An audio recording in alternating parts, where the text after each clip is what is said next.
It's the end of 2023, and World War Z just dropped an update called The Valley of the Zeke. Keep in mind that this update is partially considered premium and comes with a price tag of $9.99 US. However, there are parts of this update that were free for everyone. For example, a new secondary weapon was added, which was the Desert Eagle, or basically it had to have a different name, of course, which has really good damage, actually pretty high damage, but its sound effects were a little lackluster. It's missing that oomph.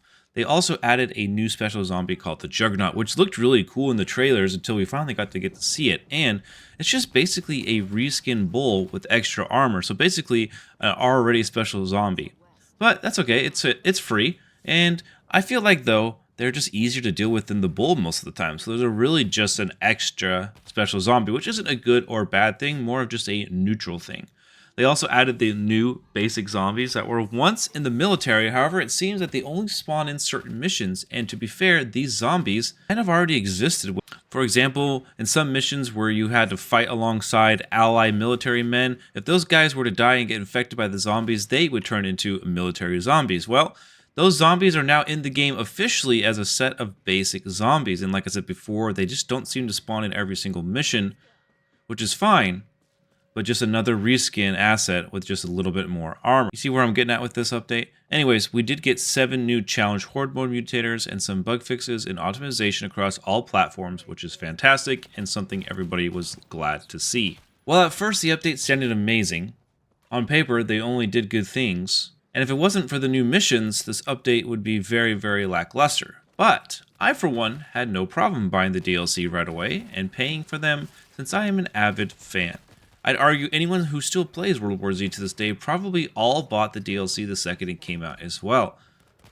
The new missions are totally worth it and are filled to the brim with zombies. I mean, we're practically playing mini horde modes in each of these new missions. With the amount of defenses and hordes we fight against, these missions are freaking fantastic. If you didn't know, the new missions are located in Arizona, a location in the United States, and have 4 new playable characters. On top of this update, there were a paid character skin pack and a new paid weapon skin pack. Of course, this is all cosmetic and doesn't change the way the game is played, and I personally think the packs are fairly priced at $4.99 US each. Unfortunately, no matter how good of a picture you paint, this update came with some game-breaking bugs.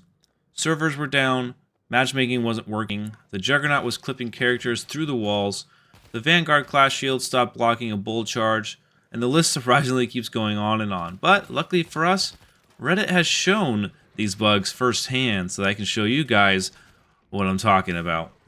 First up, we can see here, so you can block Juggernauts with Vanguard but not Bulls anymore. All other specials block seem fine. Let's take a look at this. Here we have a Juggernaut charging with the Vanguard class. Boom. We're able to stop the Juggernaut with the Vanguard class. Okay, here we go with the normal Bull. Oh. And just like that, the Vanguard is no longer working with Bulls. Still works with Infected, as we can see right here. And what's this? The Bomber, no damage. Here we have the Lurker. Boom, blocks the Lurker. And now we have the Golden Bull, which is technically a little bit more special than the normal Bull. However, in theory, it should still block it. And as we can see here, it did not block it. So clearly, at this moment of time, the Vanguard class is currently bugged when it comes to Bulls, which is a bug that Saberactive actually is aware of. As you can see right here, hello, we are aware of this problem and are currently working on a fix. Thank you for your report. So already we can see the developers are working, they're active, and we'll talk about more of that later. Let's take a look at this next one here. Juggernaut is very buggy. Take a look at this. So this is one of the maps here. There's an entrance over here.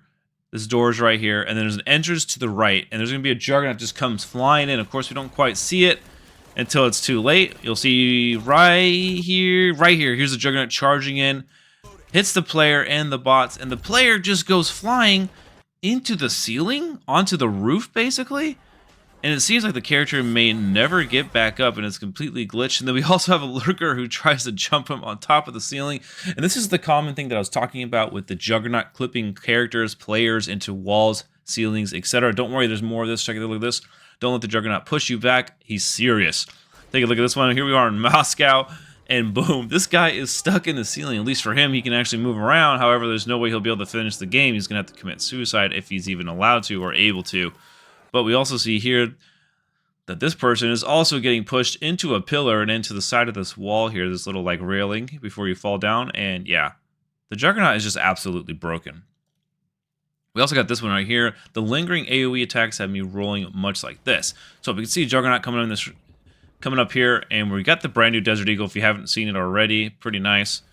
But here comes the Juggernaut charge. So we dodged the Juggernaut charge, no big deal, right? So everything should be fine. But then all of a sudden you can see the AI characters obviously got hit and they're on the ground. They're kind of like flying because the Juggernaut fell off the map. Or maybe not the map, but off the edge. And now all of a sudden the player is knocked down? Like, what the heck happened? Well, I'll tell you right now, it wasn't because of phantom zombies. It was because this Juggernaut leaves behind like an AoE knockdown, and it's just absolutely completely bugged. And I think you guys get the drift that the Juggernaut is completely broken. But get a load of this. Outside of the Juggernaut, a completely brand new bug. You can now tag the inside of breachable containers. Take a look at this. You can just walk up and just blindly tag what's inside these containers. When you're not supposed to know what's in there, it's still supposed to be purely RNG loot behind there that use an explosive. And now all of a sudden you can just tag and sign this. And I've actually seen this firsthand myself because when I saw the video, I tried it, and sure enough, the bug does exist. Now, the nice thing about World War Z, however, despite the constant minor bugs, new or old, Saber Interactive, the developers of the game, are very open and quick with their communication. They already created and shared a list of all the known issues with the current status. They've proved and still prove that they care and are acting quickly. They've tweeted about it, and they're keeping us informed on Reddit as well. Just this morning, they brought down the servers to fix parts of the game. This is all within the first 24 hours of the update being out and then finding out about these bugs. Now, of course, it makes you wonder how something like this gets past QA, but it's got to be an issue between the live and the dev build or something. I don't know. But anyways, I argue that this is impressive by the development team, but of course it could have been even more impressive had there been no bugs in the first place. So let's talk about my overall recent impressions on the update, as well as the overall state of World War Z. This is a review for both the update that just came out, as well as the game as a whole. Personally, I really like the new paid portion, including the new episode in Arizona with 3 new missions. I think $9.99 isn't overpriced and is well worth your money.